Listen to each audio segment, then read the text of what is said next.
Hey everyone, it's Ariel Helwani. And I'm Chuck Mendenhall. And I'm Pete Carroll, and together we are 3-Pack. Join us on the brand new Spotify Live app immediately after all of the biggest fights in combat sports. And also during the weigh-ins, because that's when the real drama happens. So what are you waiting for? Follow the Ringer MMA show right now on our exclusive Spotify podcast feed. And come join the best community in MMA. Peace! We're out of here. This episode is brought to you by Anytime Fitness. We may talk a whole lot about sports, but when it comes to keeping fit ourselves, there's definitely room for improvement. I hit this point early July. I was just like, I am not in good enough shape. I started trying to walk at least 15,000 steps a day or hiking or just anything to keep my legs moving. Now it's the end of 2023. I feel great. I had a physical 3 weeks ago, and the guy was like, you're doing great. You're doing better than you were 3 years ago. I felt great. Whatever your goals are, progress is possible thanks to Anytime Fitness. Get a personalized plan and support from an expert coach anytime, anywhere. Visit anytimefitness.com to try Anytime Fitness for free. Start to train for your life. Terms, conditions, and restrictions apply. See website for details. This episode is brought to you by Atlassian. Atlassian software like Jira, Confluence, and Trello help power global collaboration for all teams so they can accomplish everything that's impossible alone. Because individually we're great, but together we're so much better. Learn how to unleash the potential of your team at Atlassian.com. Atlassian.com. Atlassian.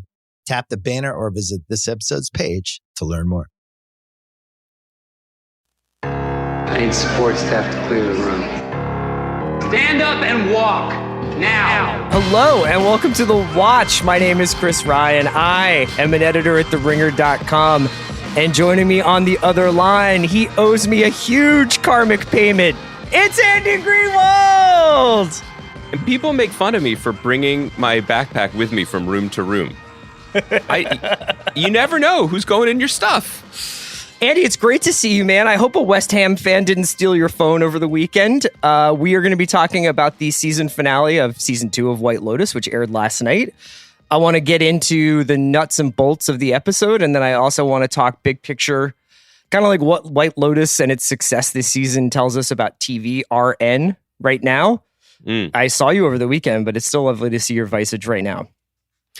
This is great, and it's always nice to have a guest on the podcast, and by that I mean Brian Tyree Henry, whose presence is always welcome on television episodes, more than once where he's not on. But it's it's just us again.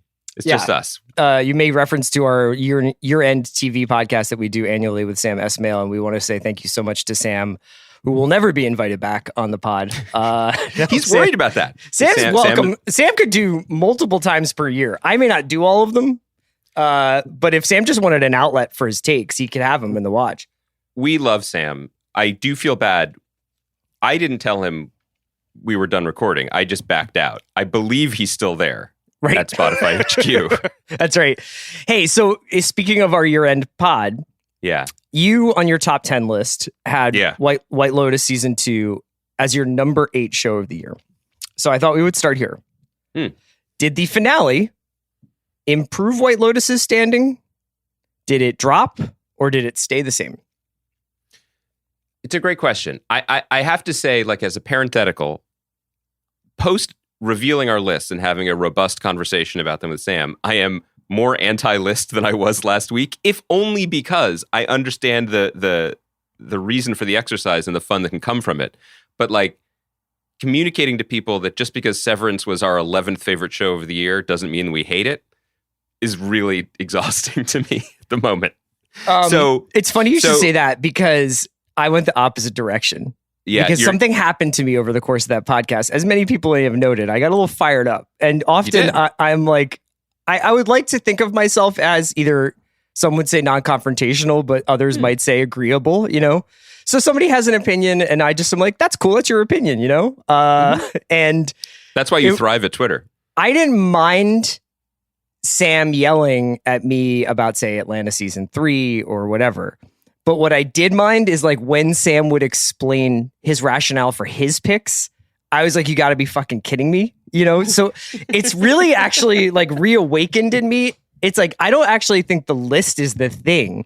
I think Right. it should be that you have to then defend the list with logic that like actually tracks across the entire 10 shows, you know? And that's basically impossible.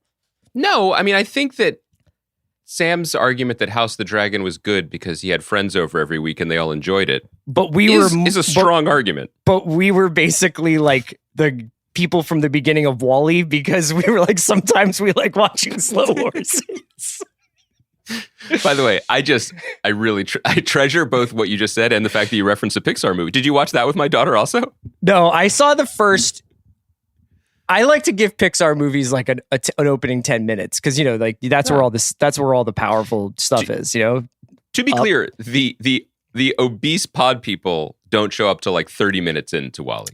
Okay. The first 30 minutes, they're just on the dust planet picking flowers and dust and going, Eva, like that. That's the whole 30 minutes. It's great That's right. stuff. Look, let me stay focused. What I wanted to say was the finale absolutely bolstered the White Lotus's case for excellence and to be very high on mine or maybe even anyone's list of best TV shows of the year.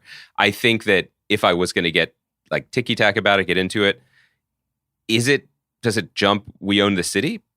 Probably. But the reasons for that are less to do with the excellence of the sticking of the landing of the finale and more about just my admiration for the project as an ongoing project. And again, as we say about We Own the City, of everything else on the list, that feels more siloed to me. It's just absolute excellence from an excellence factory from Simon Pelicano's Incorporated. And this may have been in some ways their most succinct and greatest argument for what it is that they do, but it does not feel connected to the larger cultural conversation in a way that I wish it did, but it doesn't. So I think that the finale, to answer your question in the shortest way possible, which is the way I always avoid, bolstered the case without question. Right. I was so impressed by this finale, both as an entertainment product, but also as just a statement of Mike White's artistic intent and his ability to execute on that. You know, this show is greeted and obsessed over like a mystery box, which adds to the fun. And one of the most fun things about these last few weeks has been everyone, and I know it's a small sample size, but many people in our lives and beyond talking about it and watching it and enjoying it together. You and I love that. We always talk about that. But the show's not a mystery. It is, as you know, revealed in this episode, kind of a satirical tragedy. And I love the commitment to being what it is, despite the trappings of other things that draw eyeballs, that draw attention, that draw clicks.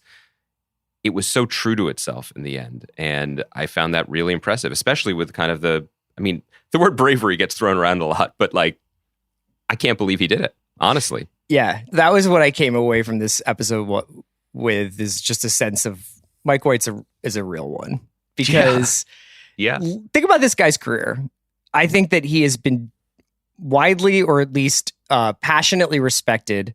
Let's put it that way. He's been passionately respected by a niche audience. He was sort of a writer's writer, a critic's fave, but had not experienced like a ton of commercial success, at least like that we knew of him. Maybe he's rewritten some stuff or no, like School of Rock, but like in his TV outings, especially with Enlightened, which I think was a very painful experience for him because it meant so much to him, and he had this star vehicle for one of his favorite performers in Laura Dern, and it's got a very devoted cult following, but did not ever catch on as like a massive hit show, not the way White Lotus has. And so now he gets that. Now he finds himself making one of the truly like talked about shows of the year and of the last couple of years, and maybe one of the only actual authentic success stories to come out of the COVID production changes that hit television. And he gets to the end of season 2. And what does he do? He kills his darling. You know, he kills what I thought was his muse on this show. And then when you watch the after the show, kind of the post HBO wrap up with him, he's kind of delighted by it. He's kind of delighted by Tanya's death and finds it kind of amusing and has this sort of sick, dark sense of humor, which I think is definitely in the DNA. It's in the bloodstream of this show. And it actually is like an essential part of it. But I was so happy, kind of, not because I was like, yes, Jennifer Coolidge no longer, but like, because I was like, this is a guy who could easily be making season 6 of White Lotus. Where does Tanya wind up now? And probably 75, 80% of the people watching this episode would be along for the ride. And I probably would be too. And then instead, he's like, that's not the world view that this show has. It was, I'm going to say it, fuck it. It's an incredibly brave artistic choice. And it was absolutely rewarded. And we'll talk about the specifics of the scene. One thing that carried over this entire experience of the second season was, quite simply, what is the White Lotus as an ongoing show? We talked about this, I think, a little bit last week as well. And there were a lot of possibilities, most of them decent to good, if not great. And the version of it where it's we swan around the world with Jennifer Coolidge as our tour guide, basically, that's a hit show. That's fine. Nobody's mad about that, When we saw when the season began with bodies, I was like, okay, he's found a formula. When he was on, and I know you're going to drag me for it, but this Fresh Air interview was really good. When he's on with Terry Gross and he's talking about the importance of Fantasy Island to him as a kid, and the kind of TV Sam hates, where it's just like wrapped up every week and started over again. Like, there are worse things to use as your totems, as your inspiration. You can still do good work within the boundaries of something like that. But that's not what he's interested in.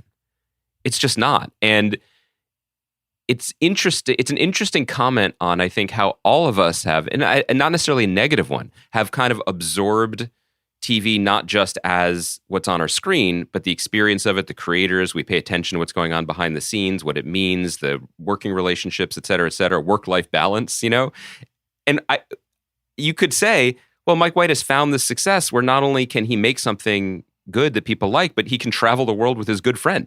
Because that's also been a subtext, right? Is that he and Jennifer Coolidge are very close, and he sees something in her that maybe others missed, and so he's given her these showcases and these opportunities. Who begrudges someone for going to luxury properties with their pals on HBO's dime? Yeah. Nobody. Yeah. But he respects her, and he respects the audience, and he respects the opportunity to make something so much that he's like, no, I'm not just going to coast here. I'm going to take someone that I love and a character that I love and give them the ultimate showcase, which means treating them fully without kid gloves or without any emergency handbrakes, right? And this was, to my mind, she won an Emmy last year. This is exponentially a more interesting and better performance. Oh, yeah. And the path that it took, what it meant for the show, what it meant for him, what it meant for her as a character and an actor, pretty unparalleled. And and it was surprising. I said at the beginning, it's not a mystery box, but this was surprising, or maybe I don't know. Maybe I'm mixing up the words. Maybe it was shocking and not surprising, but it really was something that took me back. Yeah, I think that we can talk a little bit about how the mystery boxing of this show sort of subsumed or took over the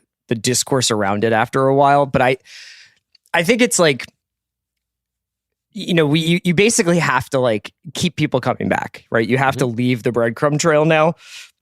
And I found that where this breadcrumb trail led was by far the most interesting use of that tactic that we've seen in recent memory. So is you basically coach people into, they must sit down at 9 p.m. wherever they are and watch this show as it happens, because something could happen and they don't want to get it spoiled, or they want to be able to start talking about it as soon as possible.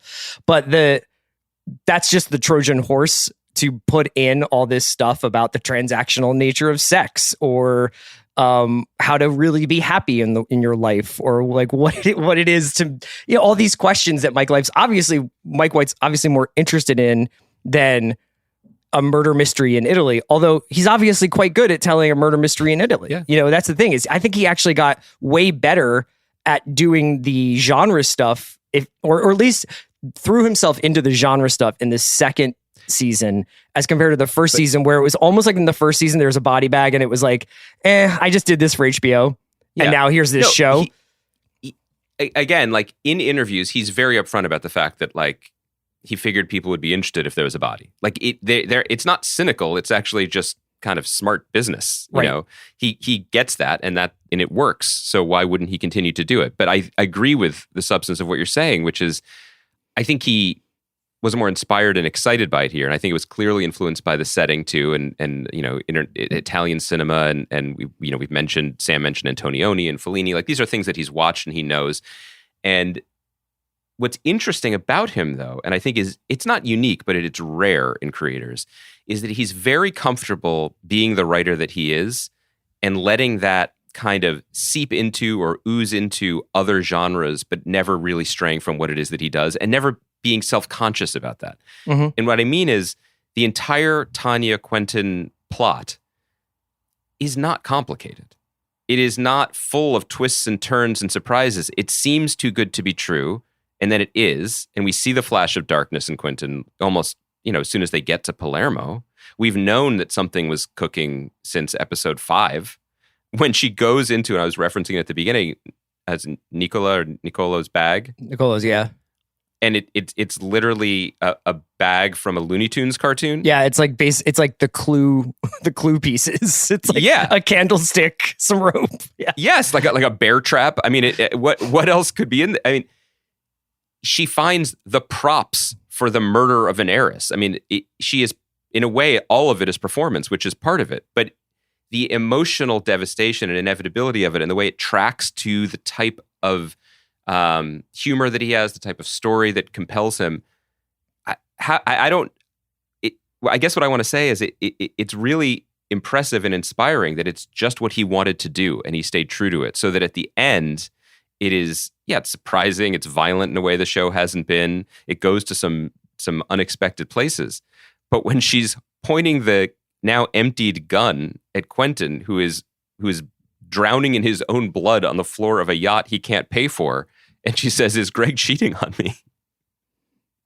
That's everything, right? Yeah. It's horrifying and human and cringe and true, and that's what this whole show has been building to.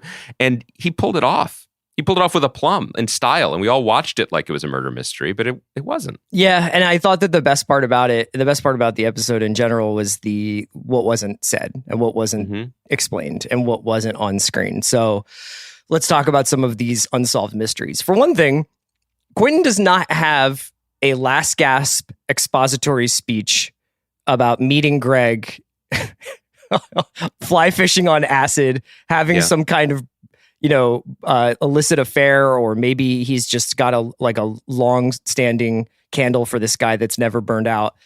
He doesn't talk about the mechanics of their plot against her. He doesn't talk about how Greg has always felt like she was using him and now he was using her, or that she was never going to be happy with him, so he wanted to. There was never any explanation. Just the same way, there's no explanation of whether or not Ethan and Daphne consummated a relationship while they went on that little walk to Bella Isla or whatever it was. And we also never really get deeply into the psychology of Lucia and her con, I guess, of Albie. She never says well, I really would like to go back to Los Angeles with Albie, or this is the one time where I've really liked a guy that I've been with, but this is ultimate. No, I mean, they go traipsing off, as I know in Fresh Air, he based Lucia and Mia on Laverne and Shirley. They go traipsing off like the title sequence for Laverne and Shirley at the end, that's all left there for us to kind of fill in the blanks. And there are so many moments in this episode. My favorite being probably when the 3 generations of DeGrasso men ogle a woman as she walks by. And it was almost like Albie had just himself kind of settled into the transactional nature of sexual relationships and kind of accepted, well, you get what you pay for. And if I pay for it, I get to just turn and look at a woman. You can see these people get corroded and corrupted. And I thought that the fact that he didn't fill out every word of it was quite brilliant. It's really a testament to his ability as a writer to get a large swath of the American television viewing public to not only sign off on, but give an enormously high approval rating to a show where no lessons are learned. I'm trying to figure out what did these people figure out? What have they learned? And I think what's amazing is, again, in the spirit of what I was saying last week about a show made by people who've gone to therapy and are kind of frustrated by it, they've seen things. They've seen things in themselves that maybe surprised them or, made them uncomfortable. But what are they going to do about it? Vacation's over. back to the real world. And you think about, before we get into the other stuff, because I think you could make an argument that like there wasn't room for some of those things, and for more of a punctuation mark on the end of those other plots sentences. But the thing about the Tanya story that's really worth circling back to, I think, even before we get to the other characters, is she got everything she wanted right up to the very end. Well, I think that's the point of what is happening in Palermo and on that boat, is that in some ways, to my read of it, was Greg and Quentin cook up this plot, but that the way they make themselves feel okay about it, or the idea for it is that we're going to give this woman everything she's ever wanted. Yes, we're going to, as she says, another amazing thing about the show is Mike White's operating strategy for dialogue seems to be Michelle Obama's: when people show you who they are, believe them. Like, everyone says who they are. Right. We don't listen, or we squint, or we see it through someone else's prism or lens. Or she says to Portia, right? Like, everyone is just always dressing me up as a doll. And then they let her live La Dolce Vita. Right. She's so happy with them in a way that we haven't seen this character be, because they are celebrating her. They celebrate who she is, her quirks, her bright colors, her interest in substances, whatever. To your point, like it's a celebration of her right up into the very end. That's chewy. That's sticky. That's kind of interesting. Yeah. Right. And it also helps, because you could look at this and do something that I think is not productive, which is, wait, what was their plan? Why was their plan? Her husband, who seemed like a nice guy for 2 episodes, shows up and then lures her to Sicily for this very extravagant murder by yacht. It's ridiculous, but it is tonally appropriate. For the sort of, when you're on vacation, when you're in Sicily, rich indulgence of the season, it tracks. But more importantly, you stay with the character and you see what's being done to her, and you feel all of the things that you're meant to feel. Yeah, I thought that Tanya's plot and Albie's plot both were kind of about, if it feels good, does it matter that you're paying for it? And for Tanya, it was like, if it feels good to be the center of attention, to finally be worshipped, to finally be taken seriously and to be paid attention to, does it matter that it could cost you your life? And for Albie, if it feels good to feel virile and sexually wanted and important, and not like this kind of beta who Portia pushes around and probably has happened in other relationships, does it matter that you're paying for it? And in some ways, I guess that also applies to people like Harper, where it's like, in the end, she finally rekindled Ethan's sexual interest in her, but had to drive him to the point of a breakdown. And obviously, I think it may be into the arms of another woman. So she in a sense pays for it, like in that sense. Well, let's talk about that. Let's talk about those guys. Yeah, because I found that at the end of the show, I think if you could make any, not complaints, but if you were gonna like just throw some critiques up on a whiteboard, one would be that I found Ethan's character to be almost so blank that I didn't really know how to, not even how to feel about it, but like what really was going on behind his eyes. His sort of like increasing like sense of mania about Harper's infidelity and his conviction that she's done this, which I guess turns out to be right. And then he goes off with Daphne. It was like a little bit of like feeling around in the dark for me there. How did you feel about that? Well, again, I think one of the great triumphs of the scaffolding of the show is that Mike White could make a story about two couples, about 4 people, and not really move the needle too much. Have it kind of just sort of boil or simmer and simmer and simmer, and then end the season, because there were highs and lows around it. So just in terms of like the orchestra, that was really well done, because you can't make that show be its own thing, because the lesson of it, which I found really profound and not something I've seen on TV so much, is everything is choices. There is no larger karmic scale of restorative justice in emotional and interpersonal relations. That the fight that Ethan and Harper have, where he's just like, but I didn't do anything wrong. He thinks that entitles him to something. And her opinion is, so what? because to her, in her internal scale of justice, that didn't matter. The greater sin, and needs his to be negligence addressed. is a greater crime. thing. Yeah, And those value systems are never going to be aligned, which is low key one of the interesting things about those two couples all season, right? Because at the beginning of the season, Harper is turning to Ethan being like, we're not like them because we have morals and we read newspapers. But what the season revealed was that they are all in these very fraught balancing acts. Only one couple is enjoying it. Mm-hmm. And that's a choice. And it was almost, it's interesting. The moment when they get up from the dinner table and join them was, to me, one of the most masterful things of the season, almost underappreciated. And by me, I think even by audiences with so many other things going on, I'd like to rewatch that scene because so much is in it. You know, as they're sitting down to dinner, I'm watching the show and I'm like, first of all, I can't believe they're still at this fucking restaurant. Like just once, you know what I mean? Once more to the breach, baby. It's just insane. Bring out the linguine and vongole. I was like, I can't believe they're gonna eat together again after everything that's happened on this day, and then they're not. And then what Cameron and Daphne teach them is almost the abiding creed of their existence, which is you fake it till you make it. Right. They are choosing to say this was a good experience. This was a good trip. And by the end, I believe by their behavior in bed and afterwards, Ethan and Harper agree.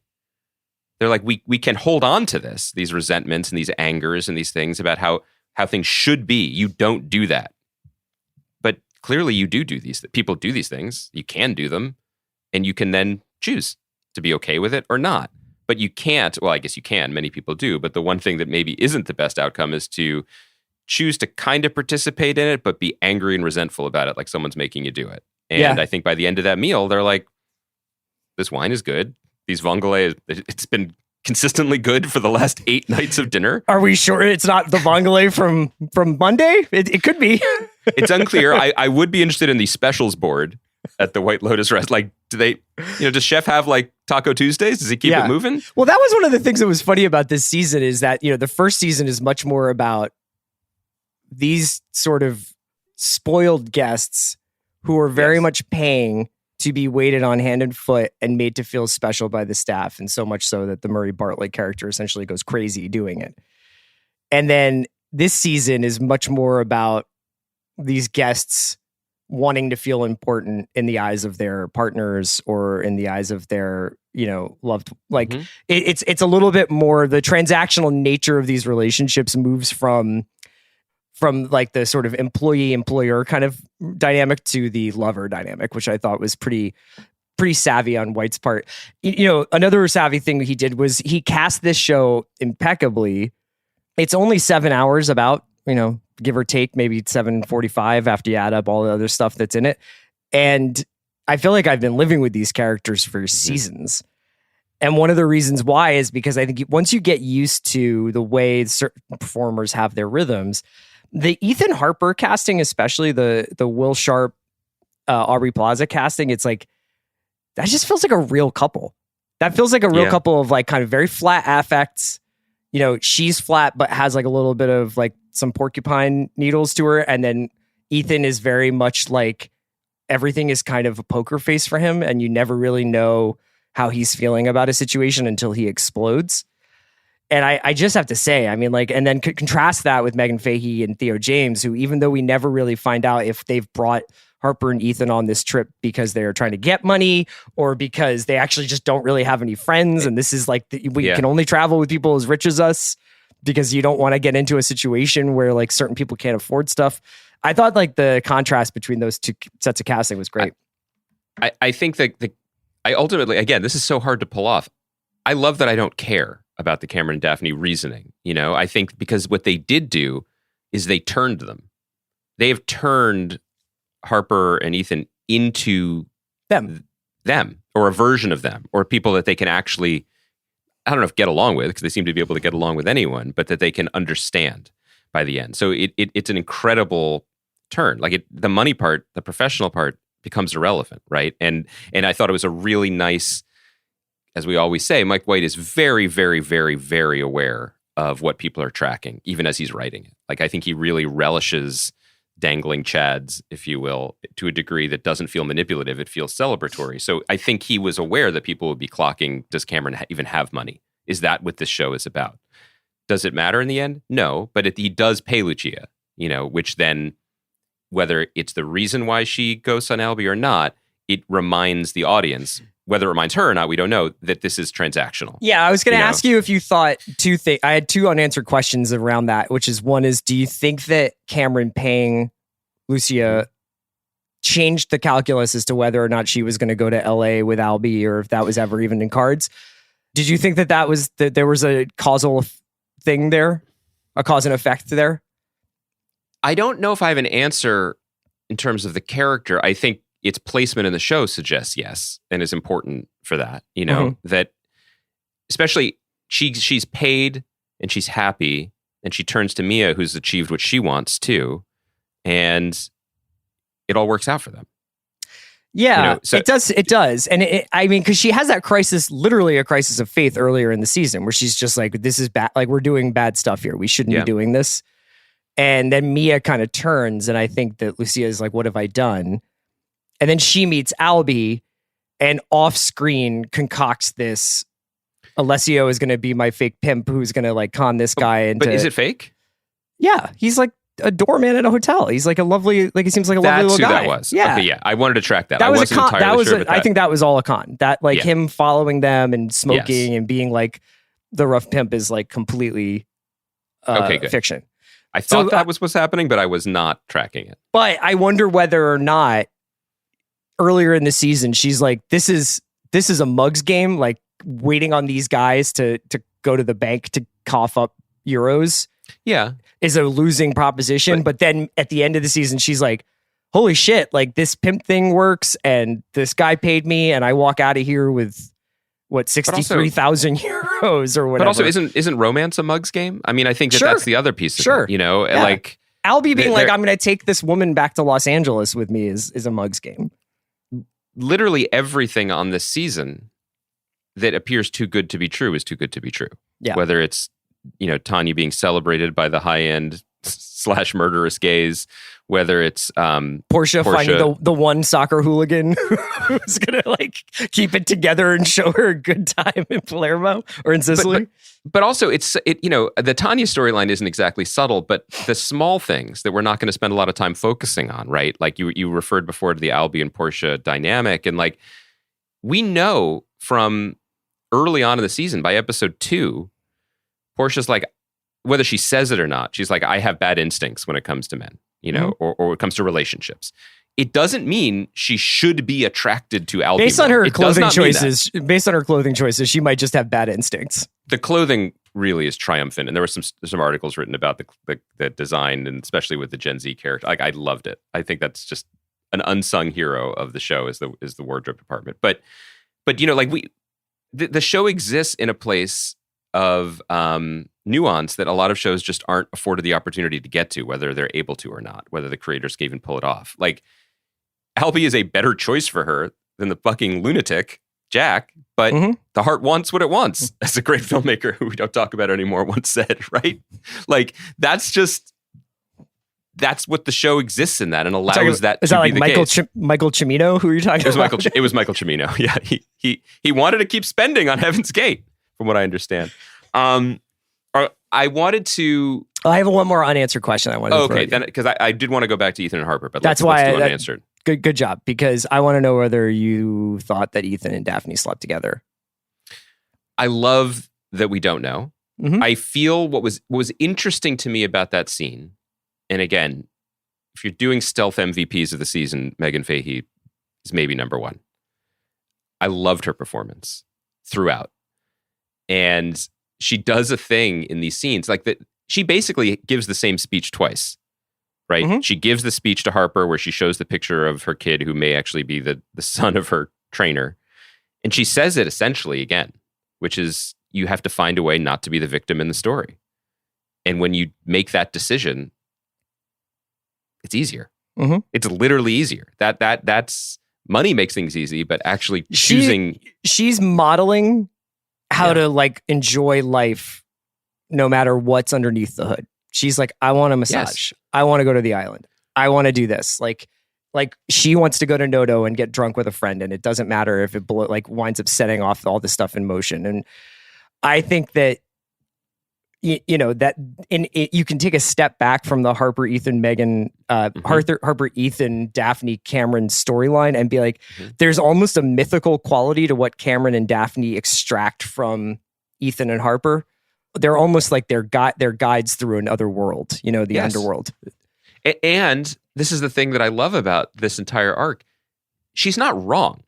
Now, do I condone mass infidelity? Do I condone mass online donations to cute bunny charities when you're drunk honestly, at night? On this podcast, we don't. No. This is a very this is a podcast Catholic podcast for monogamy. Yeah. and hot Carrie Lake takes. That's just what we do. Those two things are not related at all. But no, okay. Apparently not. It's just like when people try to pin us down. You know what I mean? That's right. What did he say? My pronouns are prosecute Fauci. That's what Elon Musk said. Yes. Yeah, sure. You can't tell with that guy. Keeps you guessing. Love it. So good faith, all of it. No. Why do you act like you're not on Twitter? You fucking you had that pulled out so quick. You really are not on Twitter. I told you yesterday, every Sunday, I open the app to read people talk about how good the Eagles are because it fills me with happiness. Okay. And when you open the app, it's generally a reply guy whom I follow, quote tweeting Trump or Elon Musk being like, "Not so, sir." So that's how I learn about the issues of the day. Okay. Ethan and Daphne. Is the reply guy you? Maybe. It's not. Maybe. It's not. On your burner. All I do is reply to Carrie Lake like, "Yes, Queen, keep serving this diffused look." That is also accurate. I think that Daphne is onto something in the sense, as someone who has an experience, like many people, like has a relationship with anxiety or whose mind can cause problems or obsess over problems that might not actually have happened yet.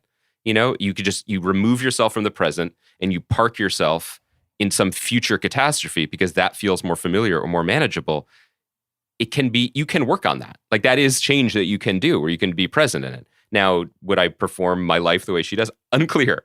But I think that what's interesting about her is, like with many of the characters on the show, is that they are kind of flawed avatars for interesting points of view that come up either in therapy or in actual adult life. Did something happen? I think it became mythical at that point. Mm-hmm. I think she took him to an oracle, essentially. She showed him something, and whether it was just the content of what she said to him or whether they had some sexual experience on this island, the result is the same. Right. He learned something about how to be in the world that was not working for him. Yeah, he has that weird grin for like basically the rest of the episode. Yeah, he learned something. And I am a big fan, when used correctly and sparingly, of the glowing briefcase in Pulp Fiction, which essentially that's what this was. Right. There is something more than this that causes human behavior. And you could say there are 100 solutions, there are 100 possibilities or hypotheses as to what it is. Now, behind all this, I think you said at the beginning, like, Ethan was a pretty blank character. And I think that I think the performance is really cool and really interesting. And I'd love to see him. I can't wait to see him in other things I'd never seen. And you can get away with that in an ensemble, especially one where you've got Haley Lou Richardson and the Italians and F. Marie Abraham and Jennifer Coolidge. Bigger performers. Going for it in a big way. You can have like also a muted corner of the show. And then his sort of unraveling over the course of the season, I thought was very effective. You know what I mean? Like, this is a guy, you can kind of imagine him being really fastidious. If he's doing something in tech or in software or whatever, like, if he's coding, a lot of this stuff is like ones and zeros to him. And if he's like, I didn't do anything, but I know that you did. Yeah. So I am morally like justified in demanding a reckoning here. That's like, it really made sense to me, even though they never really got into a side speech where Harper tells Daphne, well, Ethan's this coder and he sees everything in binary. You know what I mean? Yeah, like, you don't have to say that. You don't have to say that. Could you make the case that I would have liked a little more about like what makes him tick or not what makes him tick, what he does, and maybe about their relationship. Maybe how it I don't want exists. the Vongole every night. You know what I'm saying? That's all I'm saying. But if you go down that path and you consider, in the way you would if you were in a writer's room or if you were Mike White, like there's not a ton of real estate. It's a very busy ensemble with a lot of different things to give time to and attend to and explore. The broad strokes are that he's kind of incel-y, right? Like that there's a element of him that could go in that direction. He was slightly bullied and introverted. Right. And everybody he's ever expressed romantic interest in, not everybody, but during college, he would express interest in a woman and Cameron would just go and sleep with him. And he's furious. There's anger. Mm-hmm. And there's anger and resentment about all of his circumstance because he is essentially coding his way out of it, just as he is performing his own physicality in a different way. He is, he's super jacked and ripped. He runs every day. He's transformed himself and he's transformed his circumstance financially as well, and hasn't really advanced beyond his reasons for doing that, right? Like it's clearly all a fuck you. But what do you keep saying fuck you when you've plateaued? Like he did it. Mm-hmm. So then what? And I think there was some meat on the bone, as Jalen Hurts likes to say after another dominant win, like in terms of the attraction stuff. Like why does he? I mean, porn is porn, but like, does he feel deserving of a different archetype of partner or wife or multiple? Does he feel deserving of that? You know what I mean? Did he want to be with Lucia and Mia that night? But he insists that he's better than that. Like all of that. You could say you want more of it, but as I'm saying it, I'm like, it was there. Right. On a rewatch, it's probably all there. And the other thing that Mike White does really well that is to all of our benefit is not just the casting, but the partnerships, the scene partnerships. Aubrey Plaza is a very specific performer. So who you pair her with has to work. And it has to work and build over time so that when they have the scene, the confrontation scene, you're buying both of them. You're believing the lived-in nature of it, and that her quirks and peaks and valleys line up with his in a way. And I thought we really saw that in this. I wonder how much of that is also it's casting, but it's also all these people really are living in Sicily together. Do you read the interview with Adam DeMarco who plays Albie, where he's just like, yeah, no, Phoebe did, because Phoebe did like a whole thing. She interviewed Aubrey Plaza for GQ, and Aubrey was like playing like these sort of long-term pranks on Adam DeMarco. Did you see Adam DeMarco had never seen The Godfather? Yeah. I did. That was good. That's cute. Yeah. What did you, speaking of him in that storyline, I mean, there's a version of this where the DeGrasso plotline, nothing happened. Right? I mean, like they arrived and then they left, which maybe is the point. It's interesting. It's hard to say. I'd like to take each one of these sort of little micro storylines and then say, here's what this was about. And in some ways, I think that the DeGrassos was about like sort of like having their illusions wiped away. Like obviously Bert thinks they're going to go back and that this connection with their homeland is going to somehow enrich or save a life of perhaps, not great behavior by him, that like connecting to this like far-flung part of his family will redeem the fact that he's probably broken the family that he had, in America. And for Albie, it's the illusion that he's the guy in, that the sex worker with a heart of gold is actually going to fall for. And that he broke the curse of the family. He's enlightened. He's different. And then for Dom, I'm not really sure what it is. Maybe it's that like, for him, I think he's in purgatory this entire time. He's like serving time and needs to come out one way or the other on the other side. And kind of, I guess, by just standing steady throughout this entire season after the early trespasses, thinks that he's under the illusion that he has like sort of served his penance. I mean, let's talk about that. I think what's cool and why we love and why everyone loves, especially people with podcasts, love talking about the show, is that it can be multiple things at once and it's open to interpretation. There's an argument to be made that no one was more underserved this season than Michael Imperioli and that character.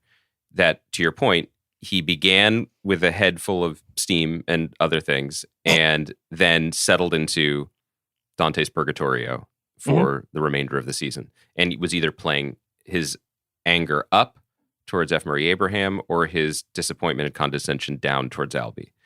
You could then take another step in a different direction and be like, that's part of the sneaky triumph of the show, that the plight of the incredibly rich and successful philandering white man is not necessarily the main A story of the show, the way it was the A story of the last 20 years of prestige television. And that because $50,000 means nothing to him except as a karmic payment, he doesn't need to learn.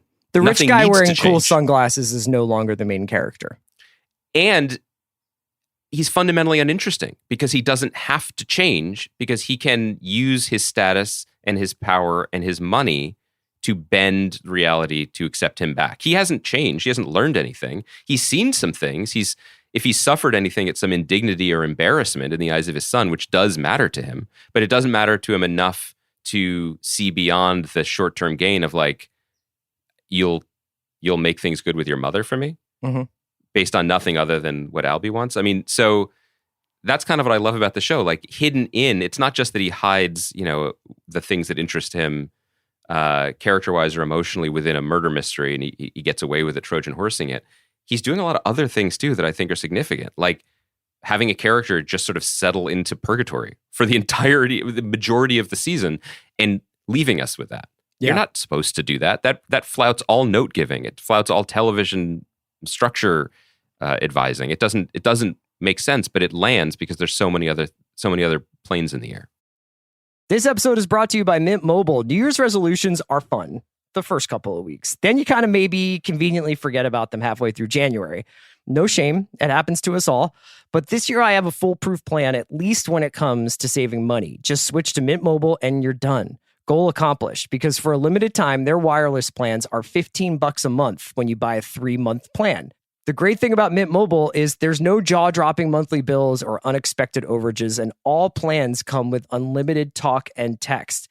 Get this new customer offer today at mintmobile.com/watch. Additional taxes, fees, and restrictions apply. See Mint Mobile for details. This episode is brought to you by State Farm. You might say all kinds of stuff when things go wrong, but these are the words you really need to remember. Like a good neighbor, State Farm is there. They've got options to fit your unique insurance needs, meaning you can talk to your agent to choose the coverage you need, have coverage options to protect the things you value most, file a claim right on the State Farm mobile app, and even reach a real person when you need to talk to someone. Like a good neighbor, State Farm is there. If you went on a road trip and you didn't stop for a Big Mac or drop a crispy fry between the car seats or use your McDonald's bag as a placemat, then that wasn't a road trip. It was just a really long drive. Ba-da-ba-ba-ba. At participating McDonald's. You don't have to buy custom window treatments in person, because Blinds.com invented a better way. Blinds.com is 100% online. There's no showroom markups or waiting hours for quotes from pushy salespeople. A Blinds.com designer helped me pick the perfect style for free. And Blinds.com shipped free samples right to my door. You can DIY or book a pro like I did with just one click. Best of all, everything's covered with the Blinds.com 100% satisfaction guarantee. Shop Blinds.com for up to 45% off. Rules and restrictions may apply. Let's talk a little bit before we get to some sort of macro lessons that this show taught us this season. Let's talk a little bit about the Italians, right? Let's talk a little bit about Valentina and Lucia and Mia. For Valentina, she also learns like that happiness can be bought to some extent as well, right? That these trade-offs that you can make in life. She starts this season repressed, I think very much like has a lot of her guard up all the time. And then over the course of the season, learns to use her power in a non-petty way. Like usually it's just like rearranging who's going to stand next to Isabella at the front desk. That's right. That's her name. Yeah. And then she sort of accepts her kind of, I am the director. That's what she says to Giuseppe. She's like, I am the director here and I can call security and this is who I want to have singing and playing piano. And she's like, yeah, like I can have this girlfriend for a night and then these girls are going to hook me up with some Palermo lesbians or whatever, and we'll just get it rocking from there. What did you think of the sort of conclusion of that plot line? To me, interestingly, as you're asking it, Valentina and Ethan are similar. Yeah. Your moral outrage and unhappiness is a choice. She's much happier. at the end. Yeah. Because she's not fighting it, and to her credit, like everything Mia does in the back half of the season is transactional. Is the lesson of this show that people need to get laid? I think Mike White would say yes. Yeah. I think that's a strong argument. I'm okay. So what are we for? What's our platform on this podcast? Sex positive, counting every vote, counting every election integrity. Yeah, those are our hallmarks. Yeah, I mean, I guess I wanted everything Mia does is transactional. She gets what she most wants, but she's not mean about it. You know what I mean? It's a little mean when she double doses Giuseppe, but that wasn't intentional. The Valentina thing was so interesting because she's just like, that was great. You're really cool. I had a nice time. I should introduce you to some proper lesbians. Yeah. And Valentina's like, okay. And then she gets her job from that. I don't feel like that was a con. I kind of like the different layers of it on the show where people use pressure points to get what they want, but I don't have a moral judgment about that. That seemed to be fine. And it was surprising. That was an example where season 2 zagged from season 1 when we were introduced to a kind of harried manager of the resort. Right. I think that was a worthwhile change from what expectations may have been at the start of the season.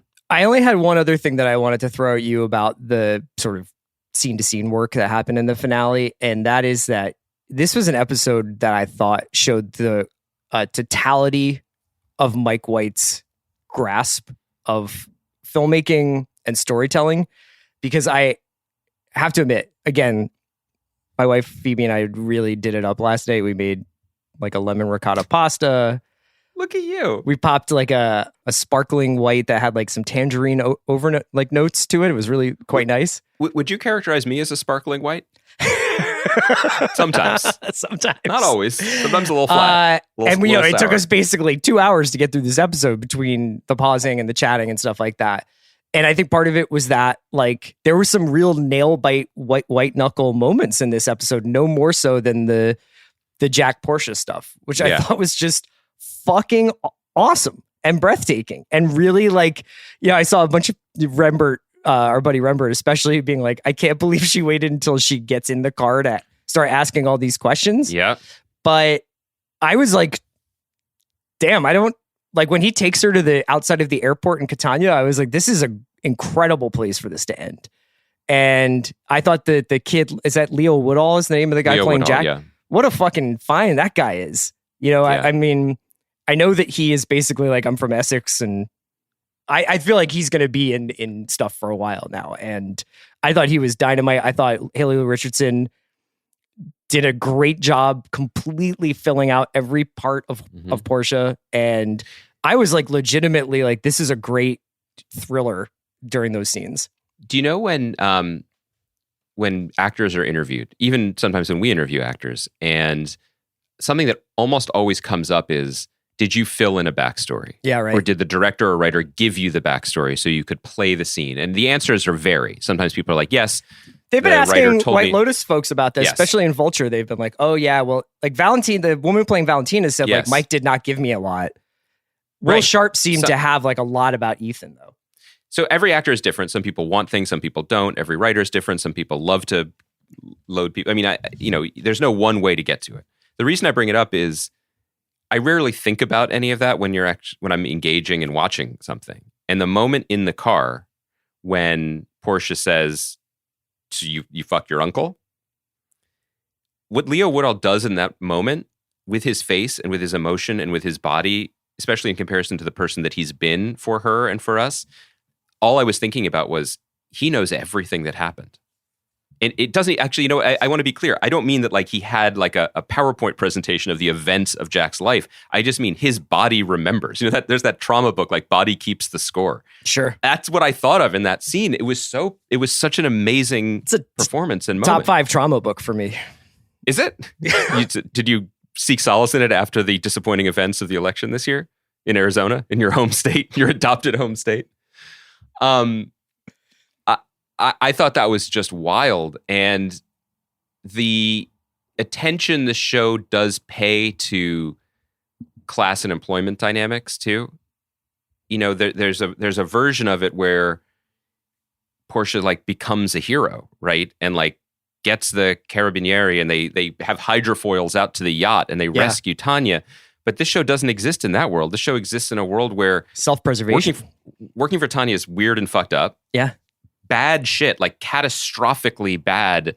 You will be written about in TMZ and there will be a Lifetime movie made about you in 10 years. Shit doesn't really happen. You can't move through your life expecting it.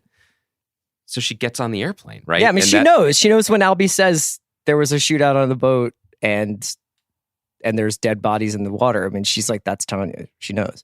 But it wasn't her Italian tragedy. It wasn't her story. She wasn't supposed to be there. She wasn't supposed to leave her room, right? And so, again, like there's just these little moments that sprinkled throughout that where, you know, it's Tanya's, is Greg cheating on me while Quentin's coughing up blood. It's Portia finding out what happened to people and then saying, can I get your number? Right. You know, life goes on and sometimes life's kind of trite. It's just wild. By the way, speaking of life going on, Maldives next season? No. Was that an intentional My reference? brother, we are going to Japan apparently. Who says? Mike White says they're going to Asia. And Kaya was like, I think they're shooting in Japan. Okay, so I predicted, not on the microphone, so it doesn't matter. I predicted Asia. Kaya, are you going on the record with that? This is like from what I've seen on an Instagram account I follow called Dumois. So like not super strong on the record. Hell yeah. Way to go, Kaya. Way to get in the streets. Get the shoe leather going. Anon, please, Kaya. Come on, pretending we don't know about that. We're not that old. Excuse me. But so wait, so the reports are okay. So Mike White hints at Asia set season 3 focused on quote death and Eastern religion. Yeah, Asia would feel like the inevitable choice. I thought the reference to where they might go next was baked in intentionally. Yeah, and to be fair, he did actually say, he said a little bit about like, he teased the idea of basically continuing some of the storylines. So I don't know whether or not like anybody from season 2 will show up or, you know, I mean. I'm sure that they will. I feel like that's interesting to him. I thought like a place like Bali would make sense in terms of the like the occasionally uncomfortable overlap between the performance of Eastern cultures and Western tourists and all of that. But look, he knows what he's doing wherever he chooses. If Mike White will stay in Michael Mann's Tokyo apartment that he used to make Tokyo Vice. Maybe they could get a lease together under the name Michael Whiteman. I believe that's the person who's just put up a deposition for Carrie Lake. I think that's right. So I have to wrap up. I thought we could have this conversation, which is essentially lessons of the Lotus. So we just got through 7 weeks, 2 delightful months, basically, of talking about this show. This show has reached, I think, heights beyond even the wildest expectations of HBO, but maybe I'm wrong. I think that it has become a legitimate sensation in the incredibly small bubble that we exist in. You and I were at a gathering on Saturday night, and it was honestly the number one conversation topic. I feel like you would walk into a kitchen and, you know, people were talking about it, and then you'd walk outside and people were talking about it. So big old hit. Rembert's overalls? Or but it was a big old hit. Let's just put it that way for HBO. So I thought we could come up with some lessons of the Lotus. Number one lesson for me. Sunday nights matter. They still matter. There's still nothing like it, at least for our purposes. There is nothing like the anticipation that comes with people being excited for a show that ends the weekend and starts the week, that slots right in so that the next day you can go in and just be like, Jesus Christ, you guys see that? What do you think is going to happen next? Yep. And, you know, we've sort of experienced so many different versions of this, whether it's 1899 going up all at once, whether it's Andor going up 3 at first and then 1111, but then also going on FX. We've had so many different kinds of release models over that have emerged out of COVID and now have become standard. But there really is nothing like Sunday night, 9:00. Your stories are on, and this is the one that sort of transcends almost all watching behavior. I feel like some people like to have these things built up so that they can binge them, and some people like to watch Mandalorian at 6 a.m. on Wednesdays. But I don't know a single person who's like, I'm not so into Sunday nights hanging out and watching TV. Also, shows about adult humans matter.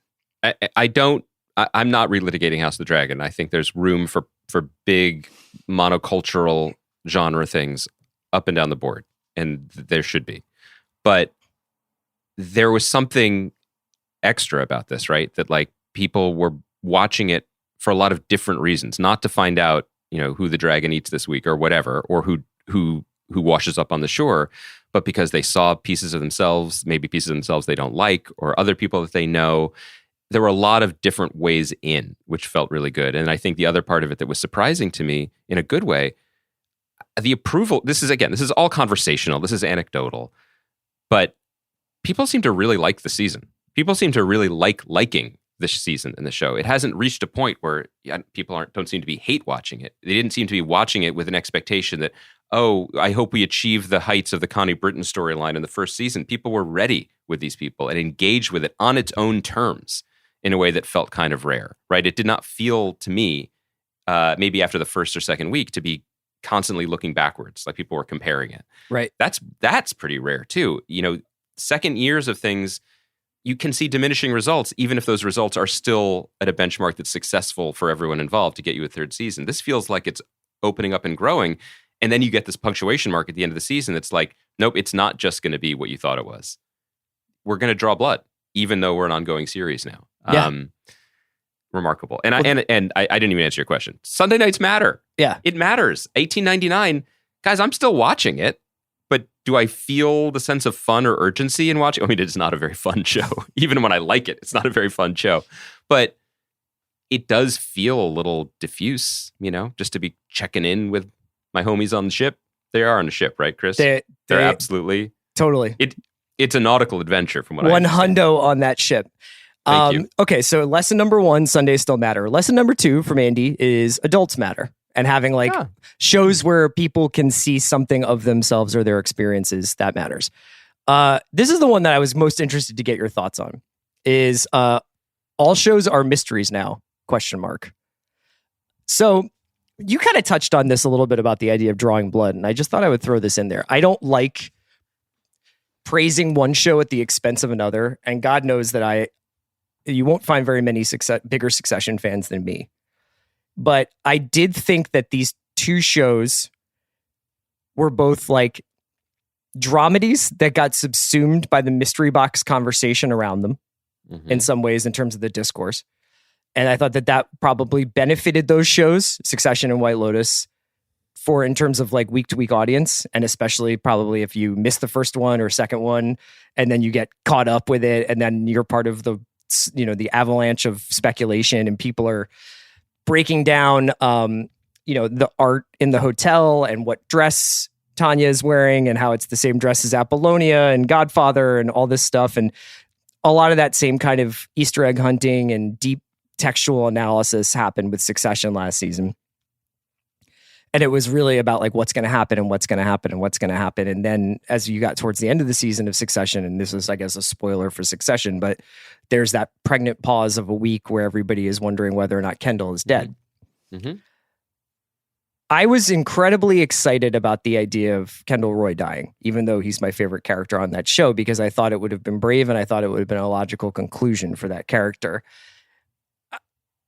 It was interesting to go through the Tanya experience. I don't know that I feel as like deeply invested in Tanya as I do in Kendall Roy, but that's what it feels like when nothing's sacred.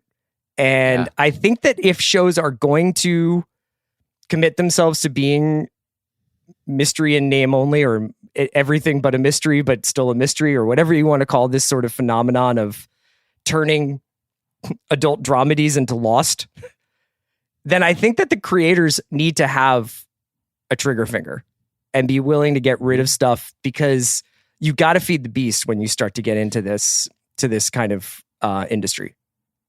The White Lotus is the perfect show for this moment. You'd think it was designed in a lab or a focus group, but it was just suggested by one person during a pandemic, which makes it even more incredible and probably makes it feel more vibrant and alive and worthwhile. But like, it is the answer to a question that it can't really be consolidated into a single question, but it is an industry-wide, wondering of like, how do we make TV in this moment? It's a question that also touches it's an ongoing now, but it's winning in limited series. What is it? It's both. It's both. It's almost unique in that it starts new every year. It's new settings, new cast, new opportunities. You can rebrand, you can reboot, you can get that marketing push that does matter. I mean, I remember this from conversations when I was on the other side of the ball that like, it's in some ways easier to break through with something new. It's hard to sustain, of course, but there's value from the marketing department on that. You get all of that, but you also get some continuing DNA like the classic TV shows, so it's remarkable for that. This is a bigger conversation maybe to be had, and maybe it's the conversation that we have on the pod when we're not talking election integrity, which is, and it's in some ways related to what Sam came in with hot last week when he started the talking about TV regressing. Yeah. Maybe there are essentially three eras of television. There was all of TV until, I don't know, The Sopranos, right? Which is just like, we're just going to keep churning it out. This might be biased around our lifespans, but yes. Sure. Yeah, but I also don't think Sergeant Bilko broke the mold. You know what I mean? I think we could talk about Love American Style and fold it in comfortably into this conversation. It is funny, though, how you'll be like, there's all of TV up until The Sopranos, and like all the shows where like 51 million people were watching. Yeah, no, look, we were talking about this with Sam off mic, like Cheers and MASH and Twin Peaks. Like, these things matter to me. ER, yeah. It's hard to compare them. But one of the reasons it's hard to compare them, but it's to the present day, is at a certain point, all shows did become lost. Not in the way that we watch them, but the idea that shows or pilots need to be motivated by a question, and that the work of the series will be answering the question. Not in a Reddit theory way, but like, who's going to succeed Logan Roy? Yeah. That's a question. Yeah. Now, what's different, though, and is worth putting, maybe I don't know what the exact moment where things broke in this direction would be. We could talk about it maybe on another pod. But like The Sopranos, Breaking Bad, Mad Men did not start with a central question. You could sort of fudge it with Breaking Bad and be like, well, how did he end up as Scarface? But he didn't. It didn't start with a flashback. It didn't start with, this guy is the drug lord of New Mexico, but now he's a teacher, huh? If you were pitching it today, it would. Yeah. Those three shows start the way every show did for 30 years, which is, here's a situation, let's hang out for a while, and we'll see what comes of it and see what happens. Those shows don't get made anymore. Yeah. They don't. Even the shows that, the reason Succession is a good thing to talk about is that Succession in some ways is the most normal of our leading contenders for best drama series every year, but it has a central question that motivates it, that fuels it, and that will ultimately end it in a way that, Northern Exposure didn't end when he was less exposed. I mean, West Wing went on beyond Jed Bartlett's presidency. But West Wing wasn't a question. West Wing was like, hey, here's a guy who's president now and the people who work for him. Okay, what's next week? It just, ER was, here's a hospital. The questions come up with terms of character arcs or plot points, but those shows were vessels that were built to the star of, we've done this before, the star of ER was the hospital. The star of the West Wing was the West Wing. Yeah. And Rob Lowe, but the West Wing. Right. And then maybe the star of White Lotus is the hotel. But I think that the fact that maybe what felt like I'll put a body in a coffin and to start just to kind of like get people interested the first season. The second season, I thought it was much more leaning into the idea of like, there was and it's no accident that this thing, the volcano going off the entire episode. We didn't even talk about that. Beautiful. Mount Etna, which is also where Talented Mr. Ripley is set. Like, this was much more of a Hitchcockian kind of like murder in a foreign land kind of story. And I wonder whether season 3 Mike White's a very interesting cat. Like his interviews at the end of season 1 were very, very, very provocative, I thought, in terms of like both his kind of creative vision for the show and his awareness of how people were watching it. I haven't seen those yet. This season they didn't send screeners out. There wasn't like a bundle of Mike White for the finale. For the finale, and there wasn't like there wasn't already done Mike White interviews that dropped at 10:01 on last night.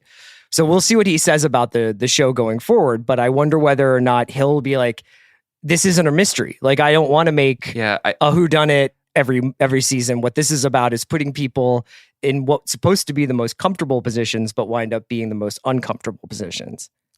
I also got to say, he's just not built like the auteurs of previous shows or generations. He doesn't.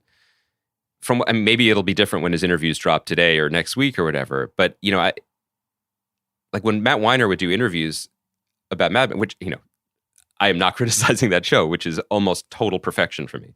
And I don't begrudge his willingness to do this, but his interviews would be like, well, the state of American manhood in the 20th century was this. Yeah. Like he ran towards the larger significance and context and wanted to be on that, at that lectern, having a say, having a stake, making a comment.